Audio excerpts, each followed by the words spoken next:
केवळ 1.5 दिवसाच्या शाळेत शिकलेले परंतु आपल्या अलौकिक प्रतिभेने सरस्वतीची सेवा करणारे साहित्यरत्न लोकशाहीर अण्णाभाऊ साठेंची साहित्य हे केवळ महाराष्ट्रालाच नाही तर जगाला प्रेरणादायी आहे असं प्रतिपादन पालकमंत्री सुरेश खाडे यांनी केलंय।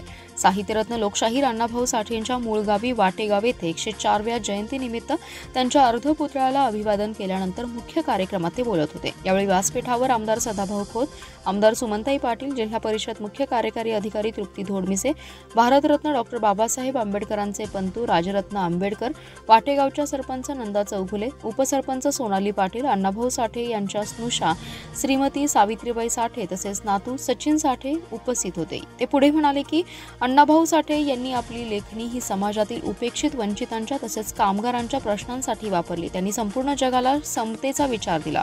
तसेच वाटेगावच्या विकासासंदर्भात आपण लवकरच मुख्यमंत्री उपमुख्यमंत्री यांना भेटणार असल्याचं सांगितलं।